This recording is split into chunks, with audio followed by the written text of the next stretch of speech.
Bonjour à toutes et à tous et bienvenue dans ce nouvel épisode des Poètes confinés.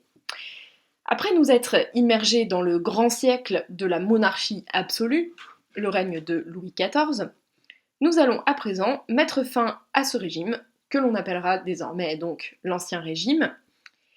En effet, à la fin du XVIIIe siècle, après une période de régence, à la mort de Louis XIV en 1715, cette période de régence a duré entre 1715 et 1723, et après les règnes successifs de Louis XV, entre 1723 et 1774, puis de Louis XVI, entre 1774 et 1792, le temps est venu pour la France de faire sa révolution. En 1789, se produit en effet l'événement fondateur de la France moderne, la Révolution française. Bien évidemment, cet événement n'est pas venu d'un seul coup, et il s'explique par de nombreuses causes qui sont tout à la fois politiques, économiques et sociales, et bien sûr, nous n'allons pas en parler en détail ici, car ce serait bien trop long. Retenons simplement que l'année 1789 a vu la conjonction, donc la réunion, de deux phénomènes qui se sont répondus en écho l'un et l'autre. D'un côté, un bouleversement juridique et politique, et de l'autre, une révolte sociale réussie. Mais revenons quelques instants sur la France d'Ancien Régime, avant la Révolution donc. Sous la monarchie absolue, la société française était divisée en trois ordres. Il y avait le clergé, donc les gens d'église, l'aristocratie, qu'on appelait aussi la noblesse, et enfin le tiers-état, qui en fait réunissait à lui seul la très grande majorité des Français, quelle que soit leur fortune. En effet, contrairement à ce qu'on a tendance à croire, ce qui caractérise l'aristocratie ou la noblesse, ce n'est pas forcément sa richesse pécuniaire, c'est-à-dire son argent. C'est plutôt la possession de titres, les ducs, les comtes, les marquis et autres barons, et aussi la possession de terres. Ces titres et terres qui se transmettaient de père en fils. Par ailleurs, l'aristocratie bénéficiait d'un certain nombre de privilèges, comme celui, non négligeable, de ne pas payer d'impôts. Le paiement des impôts était donc réservé aux tiers-états, y compris aux pauvres, et c'était un sujet récurrent de révolte, surtout pendant les périodes de famine. En effet, il faut savoir que la majeure partie de l'économie du pays reposait sur l'agriculture, et les paysans, très nombreux, devaient systématiquement donner une partie de leur récolte en guise d'impôt. Et bien sûr, lorsque la récolte était mauvaise, ce qui pouvait arriver notamment à cause des conditions climatiques, ils avaient légitimement l'impression qu'ils travaillaient uniquement pour nourrir les plus riches, les privilégiés, ce qui entretenait un grand sentiment d'injustice. La Révolution française vient donc au départ du tiers-état. D'un côté, elle provient de ce qu'on appelle la bourgeoisie, c'est-à-dire la partie des gens les plus fortunés et les plus instruits du tiers-état. Souvent des hommes de loi, des juristes, des avocats, etc. Ces hommes de loi sont très instruits et au mois de mai 1789, ils viennent de toute la France et se retrouvent à Paris à l'occasion d'une grande réunion qui était organisée par le roi. Cette réunion s'appelle les États généraux. Finalement, lors de ces États généraux, et après de nombreuses péripéties, ils décident de former une assemblée nationale, c'est-à-dire une assemblée qui sera chargée de rédiger, avant tout, une constitution pour la France. Dès lors, la France ne sera plus une monarchie absolue, mais une monarchie constitutionnelle, où le pouvoir exécutif, c'est-à-dire le roi, sera chargé de faire appliquer les lois, mais où un pouvoir législatif, d'un autre côté, en la personne, entre guillemets, de l'Assemblée, sera chargé de rédiger et de voter ces lois. Mais d'un autre côté, et pendant ce temps-là, le peuple se révolte dans les campagnes et aussi dans les villes, et plusieurs émeutes ont lieu. La plus célèbre de ces émeutes, elle a lieu le 14 juillet 1789. C'est la prise de la Bastille. La Bastille, c'était la forteresse qui servait de prison au centre de Paris et qui était un important symbole de l'arbitraire du pouvoir royal. Et d'ailleurs, depuis cet événement, le 14 juillet est le jour de la fête nationale française. Ce qu'il faut retenir de tout cela, c'est que le peuple, les artisans, les commerçants, les ouvriers, les paysans bien sûr, ce peuple joue un rôle majeur dans la Révolution française. Et cette révolution s'accompagne de la diffusion d'une culture populaire, notamment à travers la presse, par exemple, qui désormais se trouve libre, et en particulier libre de critiquer le pouvoir. On voit donc fleurir un certain nombre de caricatures et aussi de pamphlets, par exemple, mais également des chansons que tout le monde reprend dans la rue, lors des fêtes, etc. Et ces chansons deviennent peu à peu des classiques de la culture populaire française. Voyons-en quelques exemples ensemble. En 1790, un an après le début des événements révolutionnaires, une chanson apparaît dont le refrain est « Ah ça ira, ça ira, ça ira » que vous avez pu entendre au début de cette vidéo. Si ce refrain reste toujours le même, il existe de nombreuses versions des autres paroles qui évoluent et qui sont réinventées au gré des événements. C'est ça qui était bien avec la chanson révolutionnaire, c'est qu'on pouvait les transformer au fur et à mesure que les événements arrivaient.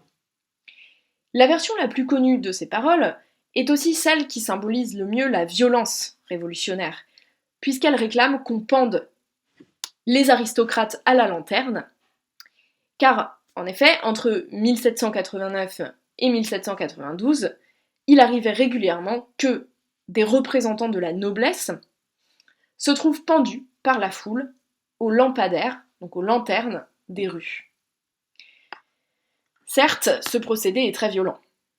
Néanmoins, certains révolutionnaires justifient cette violence en expliquant que, finalement, la violence et le mépris exercés par l'aristocratie à l'encontre du peuple depuis des siècles et des siècles n'étaient finalement pas moins violents.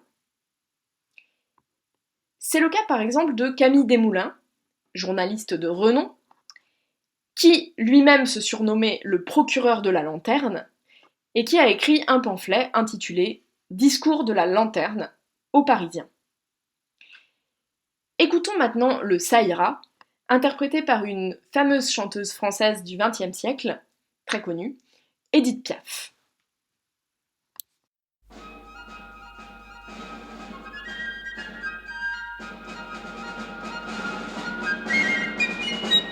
Ça ira, ça ira, les aristocrates à la lanterne. Ah, ça ira, ça ira, ça ira, les aristocrates on les pondra. V'là 300 ans qui nous promettent qu'on va nous accorder du pain. V'là 300 ans qui donnent des fêtes et qui entretiennent des catins. V'là 300 ans qu'on nous écrase, assez de mensonges et de phrases, on ne veut plus mourir de faim. Ah, ça ira, ça ira, ça ira, les aristocrates à la lanterne. Ah, ça ira, ça ira, ça ira, les aristocrates on les pondra. V'là 300 ans qui font la guerre au son des fifres et des tambours, en nous laissant crever de misère, ça ne pouvait pas durer toujours. V'là 300 ans qui prennent nos hommes, qui nous traitent comme des bêtes de somme, ça ne pouvait pas durer toujours. Ah, ça ira, ça ira, ça ira. Les aristocrates à la lanterne. Ah, ça ira, ça ira, ça ira. Les aristocrates on les pendra. Le châtiment pour vous s'apprête, car le peuple leur reprend ses droits. Vous êtes bien payés nos têtes, c'en est fini, messieurs les rois. Il ne faut plus compter sur les nôtres, on va s'offrir maintenant les vôtres, car c'est nous qui faisons la loi. Ah, ça ira, ça ira, ça ira, les aristocrates à la lanterne. Ah, ça ira, ça ira, ça ira, les aristocrates on les pendra. Ah, ça ira, ça ira, ça ira, les aristocrates à la lanterne. Ah, ça ira, ça ira, ça ira, les aristocrates on les pendra. Ah, ça ira, ça ira, ça ira, les aristocrates à la lanterne. Ah, ça ira, ça ira, ça ira, les aristocrates on les pendra. Passons à un deuxième exemple. En avril 1792, alors que la France, menacée par la coalition des monarchies européennes qui veulent mettre fin à la Révolution, déclare la guerre au roi de Bohême et de Hongrie, Léopold II. À ce moment-là, on réclame à un officier de l'armée du Rhin, appelé Rouget de Lille, qui était également poète, de composer et d'écrire un chant pour encourager le moral des soldats. Il compose donc le chant de guerre pour l'armée du Rhin. Et ce chant deviendra les 6 premiers couplets de l'hymne national français, que nous appellerons par la suite la Marseillaise. Pourquoi ce nom ? Eh bien, tout simplement parce qu'il avait d'abord été adopté massivement par les révolutionnaires marseillais. Écoutons donc le début de ce chant, la Marseillaise, que sans doute vous avez déjà entendu. Aux armes, citoyens, formez vos bataillons, marchons, marchons, qu'un sang impur revenons au sillon. Allons enfants de la patrie, le jour de gloire est arrivé. Contre nous de la tyrannie, l'étendard sanglant élevé, l'étendard sanglant élevé. Entendez-vous dans les campagnes mugir ces féroces soldats? Ils viennent jusque dans vos bras, égorger vos fils, vos compagnes. Aux armes, citoyens, formez vos bataillons, marchons, marchons, qu'un sang impur abreuve nos sillons. Aujourd'hui, on entend surtout la Marseillaise au début des matchs de foot, lors des compétitions internationales, ou encore lors des allocutions présidentielles.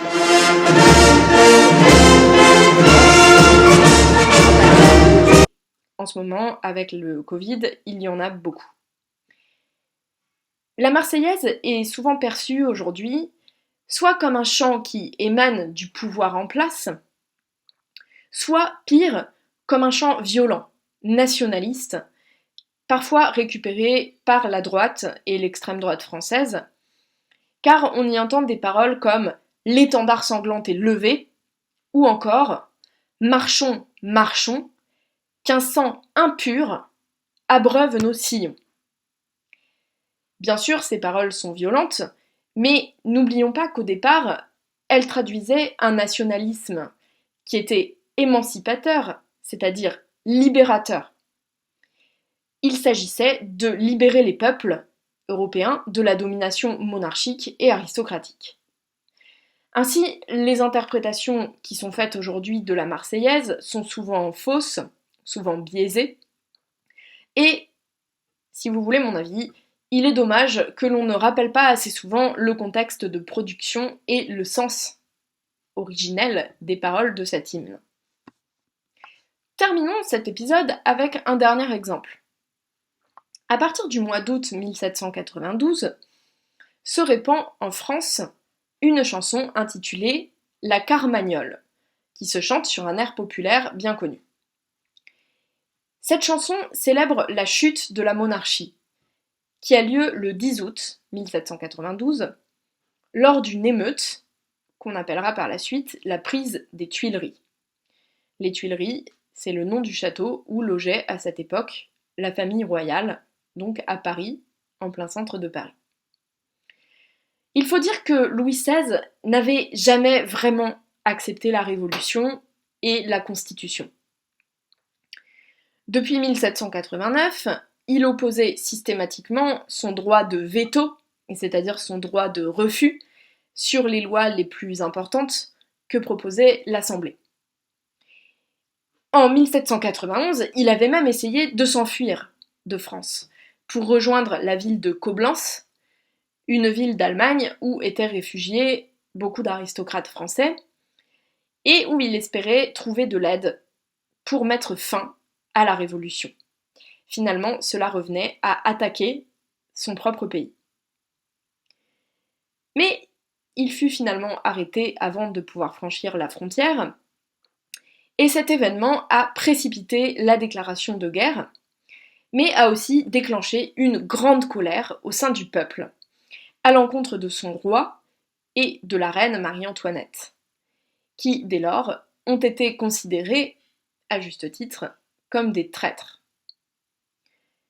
La Carmagnole, chanson où sont dénoncés le roi et la reine sous les surnoms de Monsieur et Madame Veto, précisément, évoque ces événements.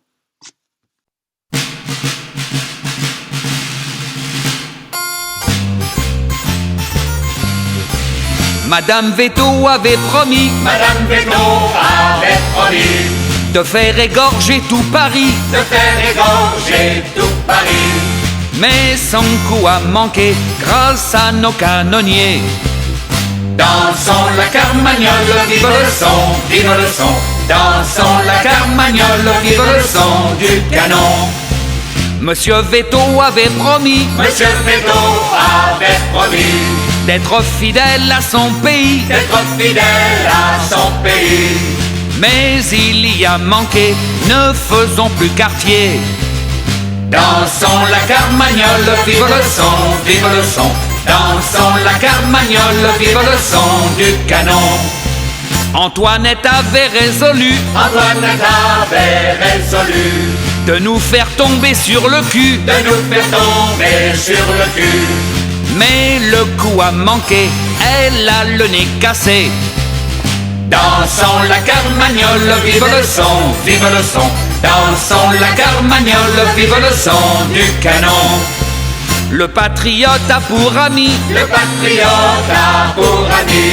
tous les bonnes gens du pays, mais ils se soutiendront tous au son du canon. Dansons la Carmagnole, vive le son, dansons la Carmagnole, vive le son du canon. Amis, restons toujours unis, ne craignons pas nos ennemis, s'ils viennent nous attaquer, nous les ferons sauter. Dansons la Carmagnole, vive le son, dansons la Carmagnole, vive le son du canon. On s'arrête donc sur fond de Carmagnole.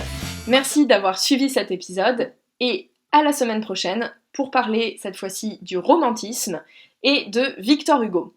Bon courage, portez-vous bien et restez chez vous.